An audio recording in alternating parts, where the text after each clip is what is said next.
Welcome to another episode of Concentric Educational Solutions Podcast, one door at a time, where we bring the intersection of education, entrepreneurship, community and family engagement, and just really talk about the issues that are not just impacting Baltimore City, but across the United States. Today, the wonderful pleasure of welcoming the President and CEO of Greater Baltimore Committee, Mark Anthony Thomas. I really appreciate it. Thank you for being gracious with your time.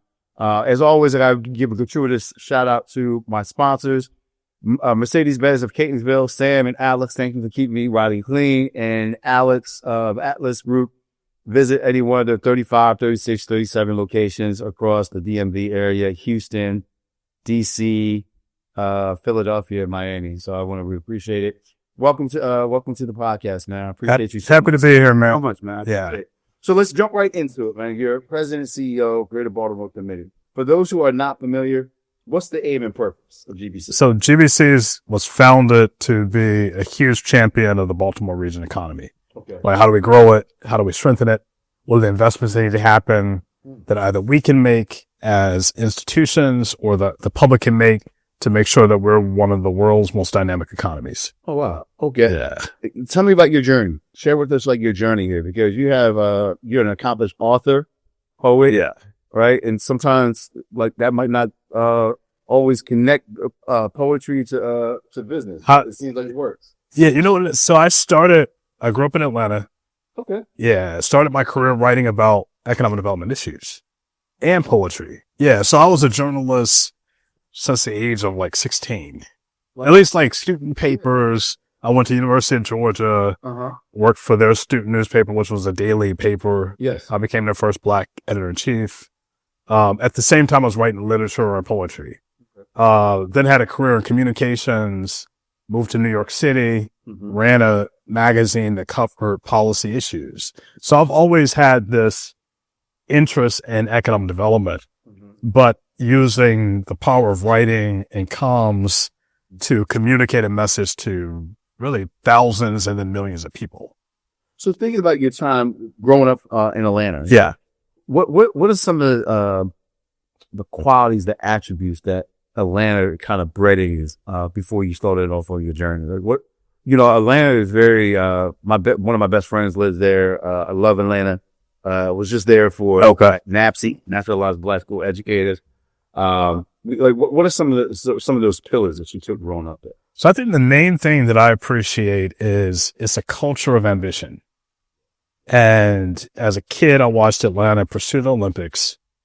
Oh, yeah, yes. Yeah, pursue 96 Olympics, yes. Yeah, but you got to realize, Atlanta beat Athens, Greece for the Centennial Games. Athens, Greece created the Olympics. Yeah. And there was something in that said to me, hey, as an underdog city or as a black city, you can actually be on a world stage, right? It doesn't matter what people may think. If you actually can pull the right bid and make the right case, things can happen for you. That you can't separate that experience from a kid growing up. So that when my senior year happened was the Olympic Games. So I literally watched Atlanta go from bid to building the construction to actually staging the world's largest event in history. That changed my thinking of what was possible. In addition, all the civil rights leaders were still around, right? John Lewis, Andrew Young, Maynard Jackson. Then great literature artists who I looked up to. I saw Maya Angelou. I met August Wilson, who gave me a lot of insights on how I should think about writing. So I was immersed in just a lot of black leaders who, at that time in America, while you have crime and drugs and urban blight, were a nice contrast. That shaped everything that I think I've pursued in my career. Okay. Yeah. So by the time I got to UGA, and obviously UGA was very white at the time, but it was very few people of color. I think I wanted a big school. I wanted to stay in state, but not Atlanta. I felt like I wanted at least to be close. But in the areas of writing, it had one of the top journalism schools in the country. It had this culture. They give the Peabody Awards, right? So they have this culture around great people who are in media who go to UGA and then become successful. And so I want to be part of that legacy. Oh, wow. Yeah. So you get done UGA. Yeah. Right? The journey takes you where next? So I went back to Atlanta after that. Okay. Like, it's a place that like it's hard to leave unless you have a reason to leave. Yeah. It was a lot. It's different being from undergrad. Since undergrad, I've been in Baltimore 25 years. Yeah. A lot of my line brothers went from Lincoln and Philly, and they moved to Atlanta. Okay. Yeah. Yeah. That was the move. Like, because we graduated 98, 99, 2000 from undergrad. Yeah. Like that's where you got to go. Right? Yeah. So they migrated. It was such I think in my early 20s is just a great period because there was a lot of excitement. There's still a lot of people moving there. Yeah. People from all the really HBCUs and Southern schools felt like they were moving to Atlanta afterwards. And so I had a great time as a young professional. Okay. It was really only when I had a mentor that told me I needed to leave. Tell me about that. The piece about, because for what I learned from GBC, we'll get there, is like the leadership thing. I remember as a young professional in Baltimore, it was really about Juan Ube. Okay. Freddie Rabowski is my mentor, right? But just the importance of having that mentor, particularly early on in your professional career. Yeah. Like, how did that person get you to? Well, for one, I feel like mentorship was embedded in the culture in Atlanta. Like, I had Maynard Jackson as a mentor. I had a lot of just professionals. I was also an alpha. Oh, yeah. Yeah. So, yeah. Okay. No, Free was an alpha. Yeah. Yeah. So, I'm a new. Okay. Yeah. And so I was College Brother of the Year twice when I was a student. So every brother, obviously, in Georgia knew who I was. Okay. And then I was Alpha South Brother of the Year in 2001. And so among like alphas, the legacy I built at Georgia had established an identity for me across the entire South. Okay. Yeah. So that said, when I moved to Atlanta, people were definitely trying to mentor me to make sure I wanted to be successful. That said, 5 years into a career there, I had people who really pushed me to go to grad school outside of the South. Where'd you end up going? Columbia. Oh, wow. So so I went to New York, and that was the right move. What was the contrast like? Atlanta to New York? Well, in some way, I think by the time I got to New York, I was, my view and passion for cities and urban issues had crystallized.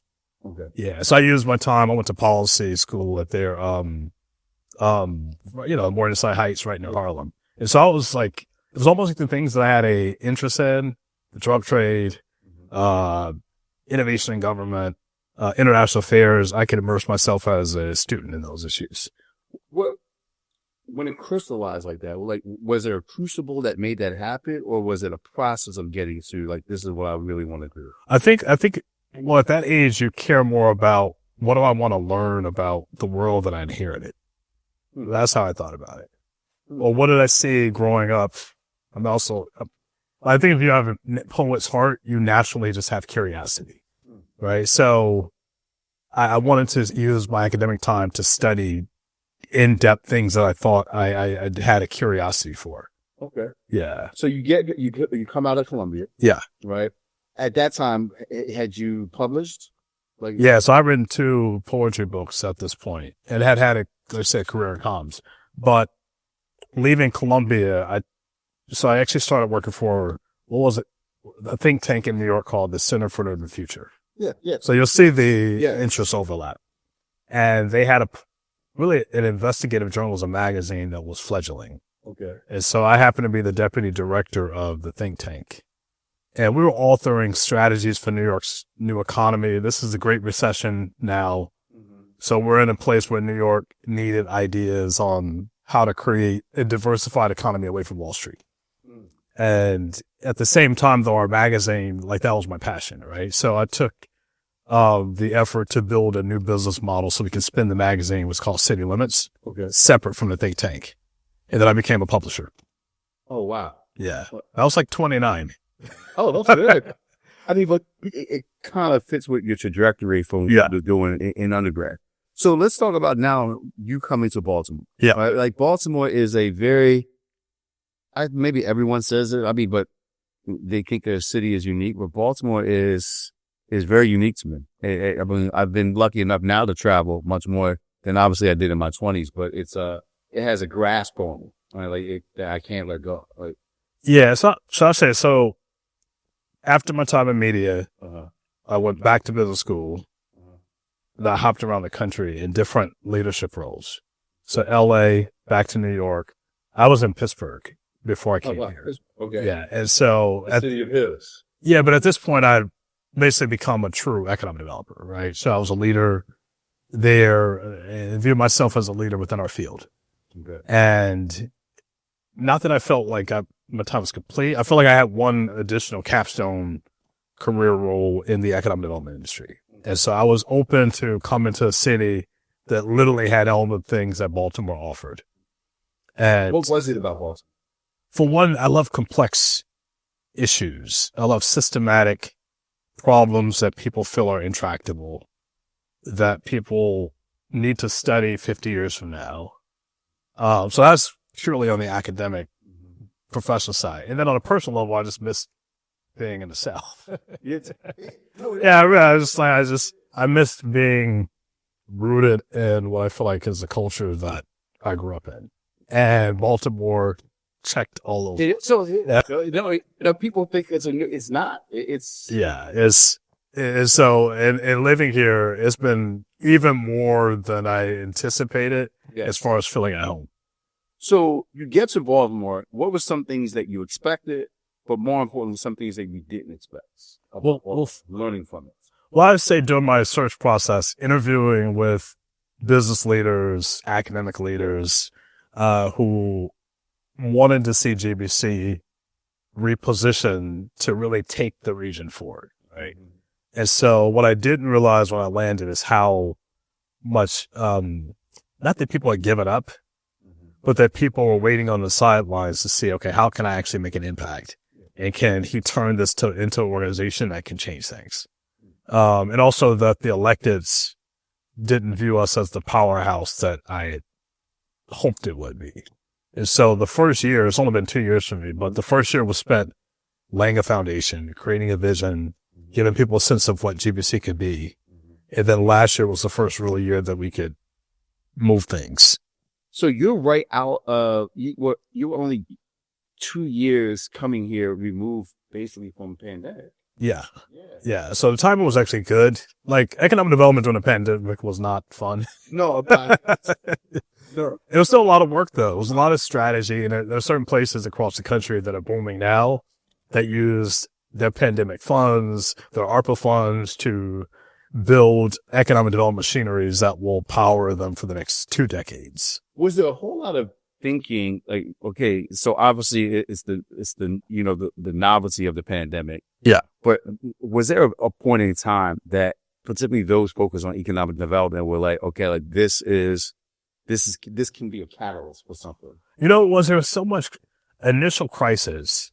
And then what people saw was the shifting of the economy. So what were normal projects, right? Like company moves office to a new city. All of that stuff went away. It was, okay, how do we reconvert office buildings that won't be filled to housing?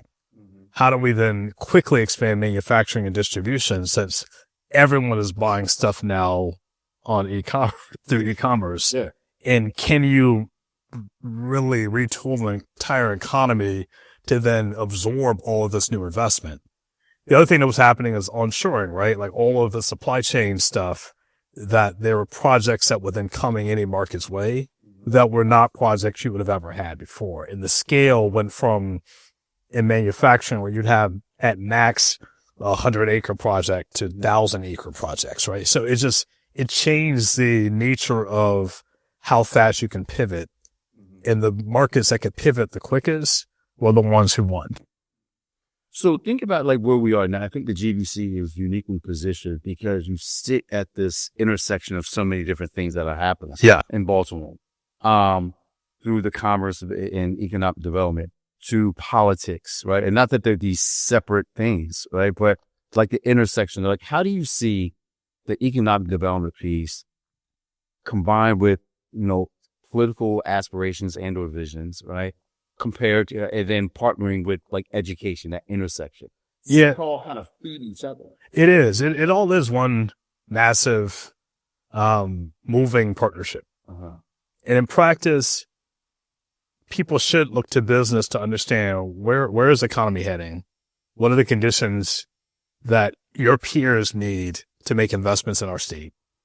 What are the skills that you need to train people, the workforce of the future? When you lose that, people are just winging it. And Maryland's had a little bit of that. Yes. Yeah.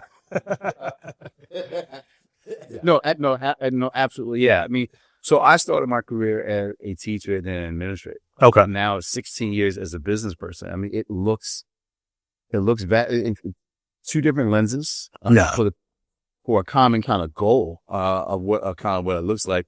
But now, with the maybe reinventing or repositioning, the GBC, what do you see in the next 3 to 5 years for the GBC, particularly for the role that it plays here? Yeah. So it's kind of pre-2025. And then there's the reality of what I see ascending. I thought we'd definitely be important. I thought we'd have a major voice. We'd be able to champion the Baltimore region in ways that only we can do, right?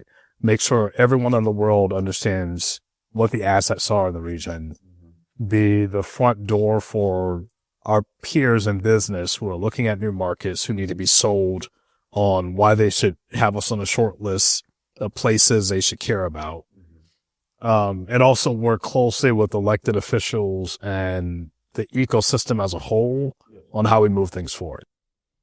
What 2025 is really showing us is that role is that times 5. Like when you're thinking about what's happening at a national level, like we can be at the table with our peers across the country on how to keep the American economy thriving. What are investments that need to happen so that our population isn't left behind? We're still a post-industrial city. How do we be part of those conversations? Some people don't only think about West Virginia and Detroit and Pittsburgh. Is that what happened here was as dramatic and left the same type of uninvested communities as you see from here to Milwaukee? Yes. And so there's a lot that I would love for us to play a role in that's at an even higher level than I think I envisioned. And, it's interesting you talk about that. I never thought about it in terms of looking at Baltimore and like a Pittsburgh or a Detroit. Yeah. So we've done extensive work in Detroit. Yeah. What I envisioned, what I experienced in Detroit when I first started doing home visits there, to find out why students were not engaged. Yeah. I'm a historian by training, right? So I kind of understood what happens intellectually, but then being on the ground and experiencing it throughout the neighborhoods of Detroit. Yeah. Detroit looked like, at that time, I'm talking about maybe 2010, 2011, it looked like New Orleans post-Katrina without the Katrina. Yeah. Yeah. And I think there are elements of here or elements in Baltimore that from an economic lens have had the same type of disaster. And I don't think we think about it like that. No. And I did, so Detroit has, I got to visit there next week. There is a vibrance, a revitalization downtown, right? But Detroit is obviously much, much more vast than Baltimore. Yeah. But it hasn't creeped into neighborhoods. That's true. It's really isolated. Maybe right around the river, right? Downtown. But it just has not penetrated. I mean, it's gone to Midtown, talk about in short. How do you think that we can make sure that those neighborhoods here, like in Baltimore, are not missed? Yeah. And I will say this, we have a different future than Detroit. Like Detroit, I think they've done about as good as they can do with the conditions they have to work with.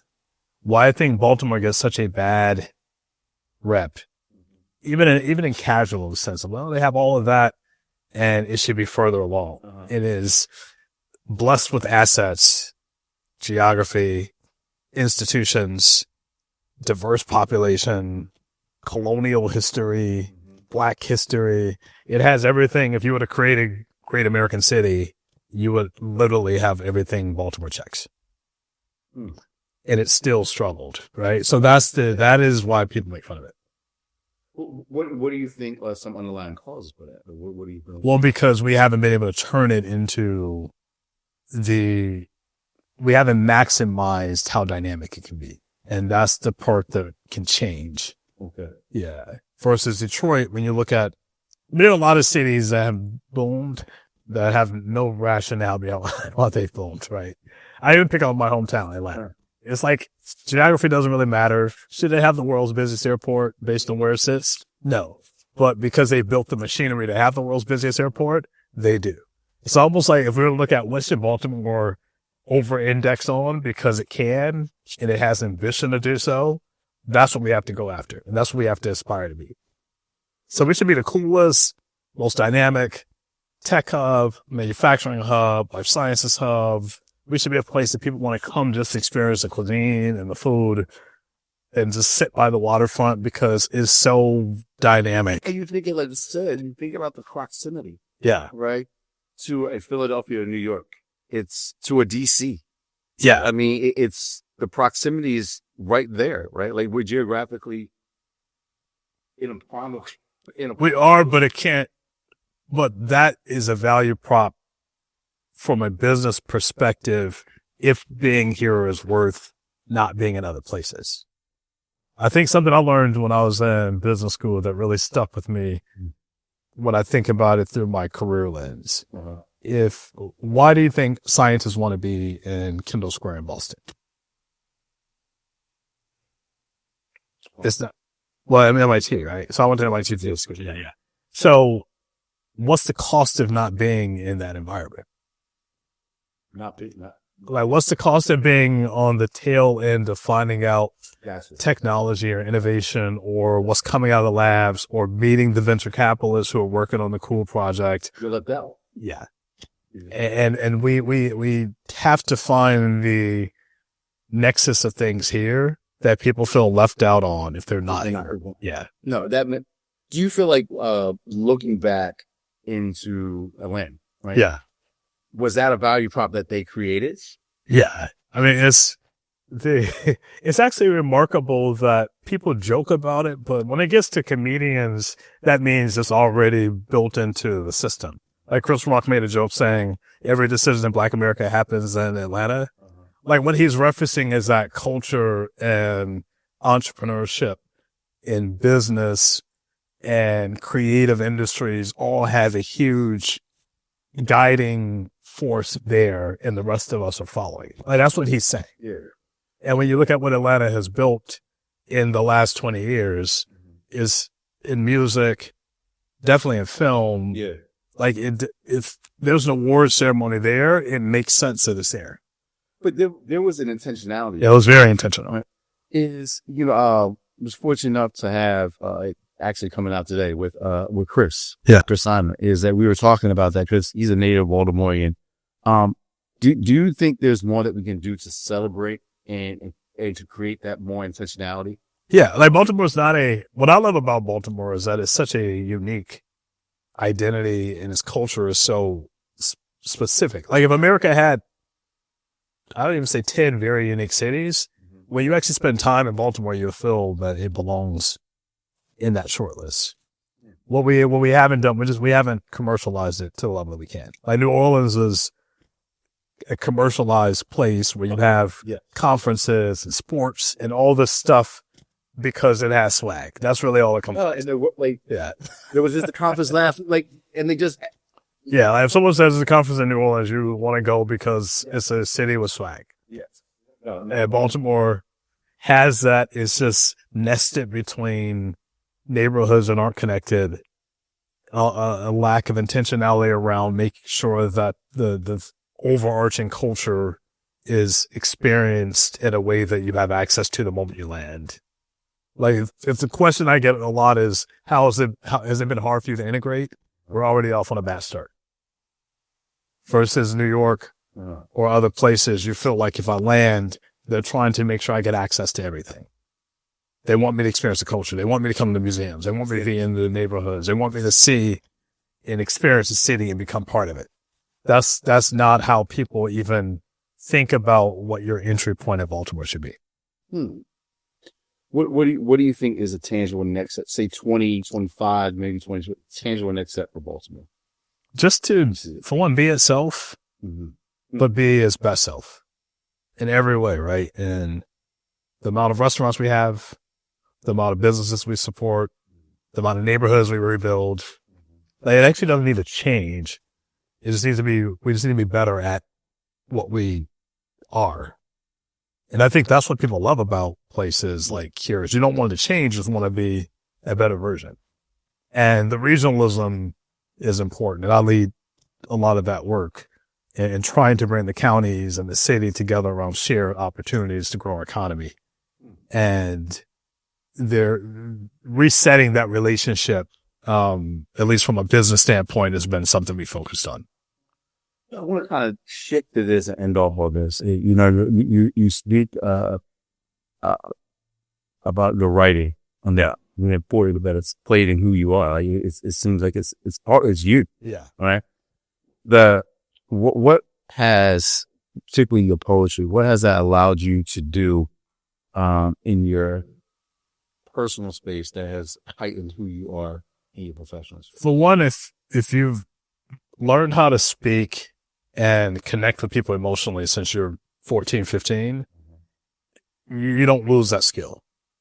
Yeah. And it's something it's the most I feel myself is when I'm reading things I wrote. And it resets the relationship you have with people, whether they're family or friends, when they have asked you to write a poem or you've been a part of some poetic experience they connected to. And I love that that's a contribution I've had to life. Leave off on this. Who's one of your favorite authors? Probably Langston Hughes. Yeah, I love poets more than he's a cheery, right? From Lincoln. I love County Cullen. Yeah, so I have a pretty James Baldwin. I was complaining to a friend, I wish I could write as well as he does. Yeah. And he says everybody wish they could write as well as James Baldwin. Yeah.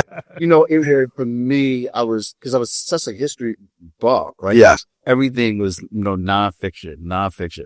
It wasn't until Freeman turned me on to his fiction, that he said true human nature could be found in the spirit of the pen of those who write of human sophistication. Yeah, because there's I'm still trying to process that stuff. And he reading, again over Crime and Punishment. It's a reread each and every time because I'm learning something new. Yeah. And there's the process of writing. It's just such a vulnerable space to be in. And whether I'm writing poetry or a column or a speech, and I've done academic stuff that's thousands of words, you're just in this zone where you're really trying to get something out of your head in some part of history to an audience. And that's just a powerful feeling. Absolutely. Yeah.